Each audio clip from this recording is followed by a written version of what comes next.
The most important work we do for others is the work we do on ourselves. We are back with another reflection on the daily Vedantic, and today's episode is on the specifics on how to morning write. One of the things that is said on this podcast I think I've said it a few times now. It's this phrase that is said. I heard it at the ashram maybe 3 years ago.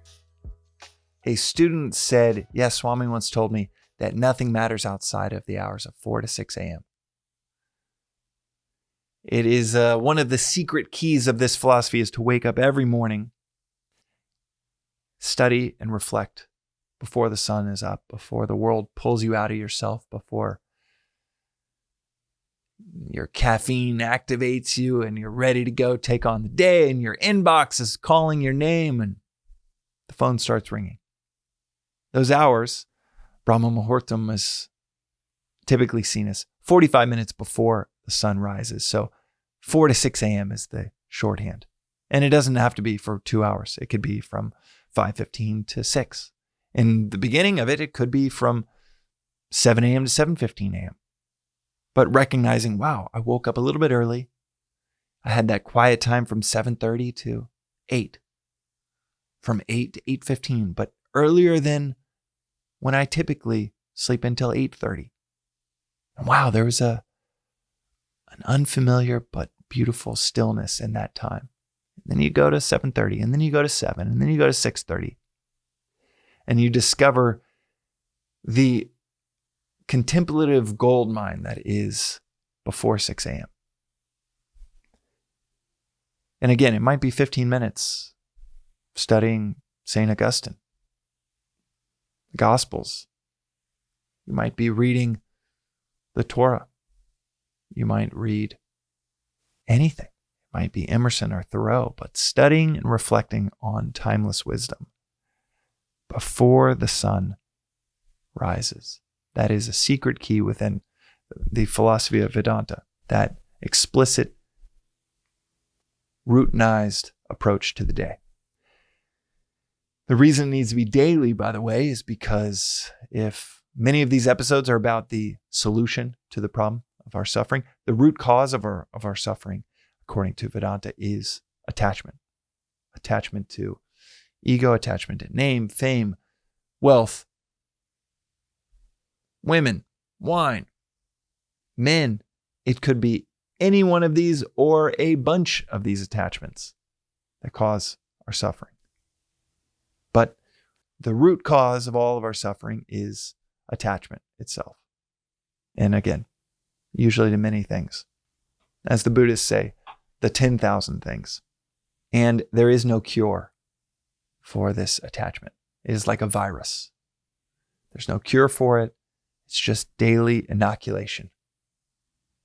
Daily inoculation is the best that we got until the absolute, until enlightenment, moksha, liberation, self-realization, all these different words thrown around to mean the same thing, which is remembering who we are. That daily study, which takes place between 4 to 6 a.m., I've said that a bunch on the podcast, but I figured I should outline what that morning really looks like. Because I remember it was so helpful when Joseph, my teacher, and I host Yoga for Your Intellect, another podcast on Vedanta with him, which is a conversational, longer form, a podcast. And I think the links are in the show notes for Yoga for Your Intellect.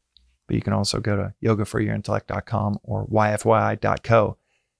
That podcast, I remember we went over the specifics of the morning once. And it was because I went over the specifics with Joseph once. After a few years, I was like, all right, I'm ready to start waking up at the ass crack of dawn and opening up one of these books. I was a crazy night owl. I would go to bed at like 3 a.m. when I first started to study Vedanta. I loved it. But I would go to bed at 3 and I was like, nope, can't do the morning thing, but I do love this philosophy. But over time, it's like, okay, I'm ready to start trying this out. And it really just started with, I want to do this for 15 minutes before I jump into anything work-related, anything, like my texts or my emails. Started with that and probably was around 8:30 when I started. And then it just got earlier and earlier and earlier.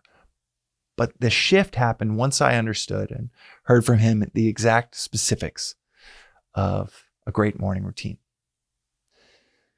So here is how to morning right, according to Vedanta. Well, 1, go to bed at a decent hour. Maybe 9, maybe 10, maybe it's 8:30. But know that if you are waking up early, you can and should, as Swami will say at the ashram, if you are working and you can't get a nap in the afternoon, then wake up at 5. Do not even try to wake up at 4. But if you can nap in the afternoon, nap for 30 minutes at 1, 2, 3 p.m. Right after lunch is a great time to nap because your stomach's full and blood's rushing to your stomach. You got that lull anyhow. And this is great advice for anyone out there for a rhythm in the day. Instead of chugging a second, third, or fourth cup of coffee, take a 30-minute nap, especially if you're able to work from home. It's so easy. And then maybe have a little bit, half a cup of coffee after the nap. But take a 30-minute nap, 20 minutes, even 15 minutes. 15 minutes is enough to reset the adenosine. So what happens to us that builds fatigue within us is our adenosine, this neurochemical that's flowing around in our brain, is telling us we're tired. We need to take a nap or go to sleep. It happens to us in the evening as well. And even a 15-minute nap resets all of the adenosine, not all of it. Sorry, I shouldn't say all of it, but nearly half of it gets reset with a 15-minute nap. So you're like ready to go for 5-6 hours after a 15-minute nap. It's so easy to carve out that time. 30 minutes, 45 minutes. I actually take a 30-minute nap. Love my naps because I get to work from home. Love them. They're invaluable. And I used to feel guilty when I would take naps. And then Mark Andreessen is one of the best investors in the startup realm of all time. He told me that he loves naps, that his favorite time of the day is a nap. And I was like, oh, well, shit, if he's taking naps, then I could take naps. And he's wildly productive. And I was like, all right, maybe that's a secret to being productive. Instead of trudging through with multiple cups of coffee, that low point in the afternoon, maybe just go with my biology, take a nap. And it took that was when I was in an office, and it took some boundaries, took some finagling to figure out a way to take a nap, but it has been game changing ever since. But all of this is to say, to wake up at 4 or 5 a.m. with your wits about you, that starts the day before with either a nap then or getting to bed at a decent hour, 9, maybe 10 at the latest. And then building in the structure later in that day to either take a nap or recognizing, all right, 5 a.m., that's the earliest I can get up because I just can't nap in my working environment. So you wake up at, let's say, for many of our listeners that might have jobs that don't allow them to nap, you wake up at 5. Have a glass, about 12 ounces of water. First thing you do, it's when you're the most dehydrated is throughout the days. When you wake up, have water, sip on it. Maybe you have it next to what I recommend to people is you watch a morning lecture. You can download Vedanta World. You can download the app. It's just crazy to say this sentence. The ashram has an app where you can watch lectures from the comfort of your home. The lectures they go through all of the texts and they have reflection built in. So it might be 2 or 3 paragraphs of this book here, Vedanta Treatise, and then it'll be reflection on those 2 or 3 paragraphs. It's built in. The study and the reflection are built into the lectures. I listen to them on 1.5x speed because Swami's the 3-year vintage that is in the app right now. He's in his mid 80s. So at 1.5x speed, and other people at the ashram might wince at me saying this, but that's what I do and I love it. At 1.5x speed, you're basically getting like 60-year-old Swami. So I listen to it at 1.5x speed. It's about 45 minutes. It's both study and reflection. And I wake up before 5 and I will journal and I'll write, reflect on what I've studied, not even look at anything to do with the world until 6. But sip on water. I make a cup of coffee as well. I have qualms about that. I don't think that's ideal because, and I only have a few sips of it, basically to get me back to a bit of a baseline, because anyone's going through withdrawal. If you drink coffee that early morning hour, when you wake up, that's by definition the longest you have gone in a 24-hour span from caffeine.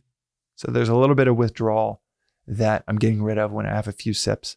But I think the ideal is to not make a coffee, to not have the distraction of making one, also to not get the brain wired with caffeine, because that does activate. I wonder what I need to do today. I wonder what problems I need to solve today that I could start thinking through while I'm supposed to be listening to this lecture. But that's my level. That's where I am today. I love that morning cup of coffee, and then, or at least the first few sips. I typically only have about a half a cup of coffee, and then I have a magic mind later in the day, but later in the morning. But that time before 6 a.m. are those few things, then the lecture, quietly in a side room. I'm just sitting in a beanbag chair. No frills, just sitting, watching the lecture on my phone or my iPad, but it's usually my phone on a little yoga block so that it's a little bit more eye level and I'm not looking down. And then my iPad to the side, which has the ebooks brought up so that I can look at the text as I'm going through it. And then my cup of coffee that I have qualms about. And then at 6, the kids aren't up yet. So from 6 to 6:45, I'm able to, after reflection, journaling, then I do a gratitude journaling where I list out things I'm grateful for. The 3 practices, daily practices of Vedanta that I touch on all the time within these episodes are to question everything, don't take anything for granted, and to study and reflect daily. So that don't take anything for granted. I'm trying to find gratitude not only for the things that are obviously gratifying, but also trying to find gratitude in, this is really hard right now. This is X, Y, or Z is going on in my life and is really tough. Let me find something to be grateful for that challenge, making me rise to the occasion, or creating conditions of necessary detachment from something because something isn't going the way that I want. So a gratitude journal after that 6 a.m. Time period. Then once I'm done with that and done with the spiritual philosophical side of the morning, the reflection on God, the divine, what is, then I'll get into my to-do list and emails. And usually I get to inbox 0 and to-do list 0 before the kids wake up. Just from the productivity side of things, I cannot overstate how amazing it is to start the day at inbox 0, to-do list 0. The mental clarity that comes from being like, wow, I've already knocked out maybe not the biggest task of the day, but most of the minor tasks. You're already, like, the rest of the day is just house money. You're already winning. Then I go downstairs, start to make breakfast for the kids, for our 3 little ones, to give my wife time she also wakes up. She wakes up at 5. She doesn't really get a nap in the afternoons. And I guess she could, but she just isn't wired for them. And she will then do workout, a cold plunge, and then take the kids to school. So that 30 minutes before taking the kids to school, I'm giving them breakfast. And then she's also inbox 0, to-do list 0, has done and started her day on the foundation of our spiritual study. She also studies Vedanta Daily, which is a trip because I went down this path knowing, all right, I'm probably going to be the lone weirdo in my community that takes to this philosophy to this degree, that loves it, that finds so much benefit to it that I orient my entire morning around it.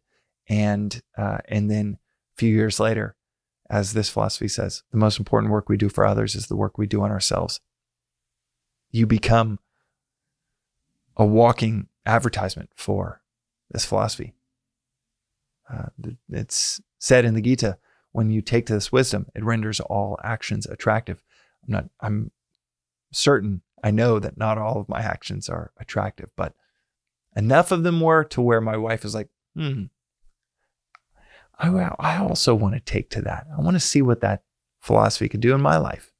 And now it's our favorite part of the day. We have to not say that around our kids because it's, we love our time with our kids, but that time with God in the stillness of the morning before the bustling of a city like Los Angeles it's like our best friend that we get to spend time with each day, that time. And then the rest of the day takes place, unfolds, does its thing, do all of the work things that goes into founding 3 different companies and being an investor in 200 or so more, and being a parent of 3 little ones in these 2 podcasts on Vedanta. There is all of those obligations and duties, but there's also the social aspect that I should cover in the evening, where I just won't go to dinner with people if it's at like 7:30 or 8. That has not actually cost me anything socially. I still have all of the same friends from several years ago. Every once in a while, I break the rule, and that's just easy to do every once in a while, and you recover from the sleep after a day or 2. But for the most part, I'm a lunch friend guy. I'll get lunch with friends or dinner at the latest at 7 p.m. so that I'm the one leaving the table of 5, or even if it's just one-on-one with a friend, just being like, well, I wake up at 4:30, so I've got to head home right now, or at 8:30. I give them a heads up of like, by the way, I'm going to have to peace out about 8:30 because I wake up so early. And I've found that on that front, it is so helpful to, instead of just saying what you can't do or won't do, just say what you do. Like, I wake up so early, or I've got such an early morning tomorrow at 4:30 that I've got to bounce. Love y'all. It's been a blast. ... But say what you've got to do. Say that you've got an early morning. When you use that instead of like, oh, I can't do that, or all right, I've got to leave. Instead, say what you are doing. And it has a totally different ring to it with the audience. The last 2 things I'll say about the morning routine is 1, wake up every morning at the exact same time. It sets your 24-hour circadian rhythm. Don't move it 30 minutes here and there because your body just doesn't know when are we supposed to be releasing the cortisol to wake us up. If you get up every morning at essentially the exact same time, after 8 days, you won't need an alarm clock. And within 15 minutes, you are bright and bushy-tailed. You're ready to go to get into the zone with your study because your entire 24-hour circadian rhythm has that time locked in.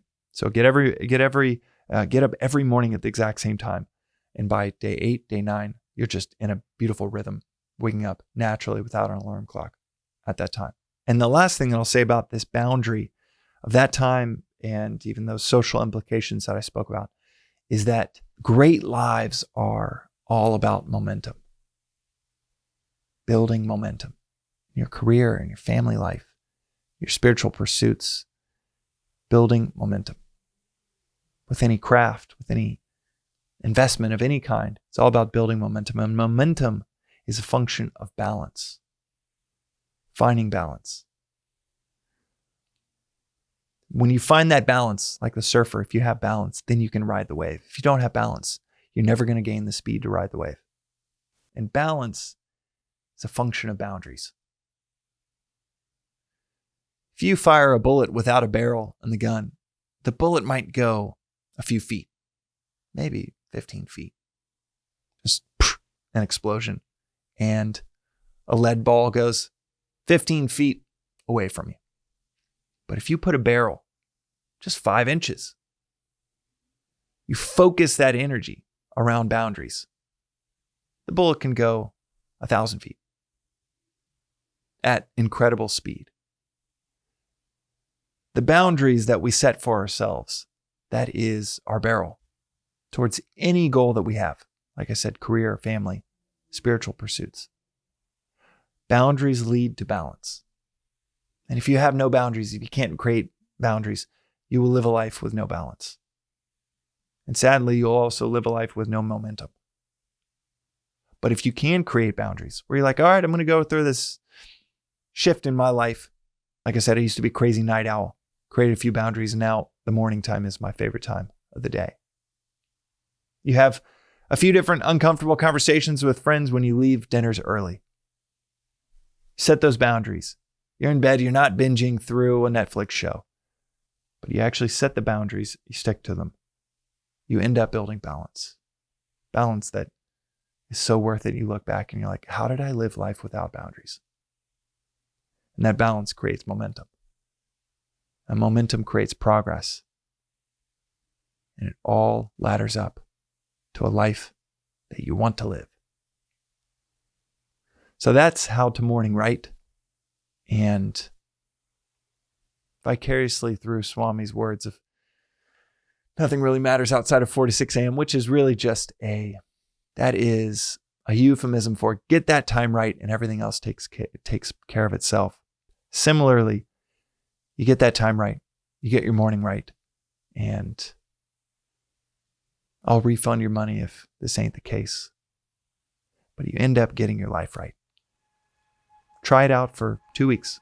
If you're going to live for the next 30 years, 50 years, 70 years, you might as well try it out for the next 2 weeks to see if what I'm saying actually ends up being the case.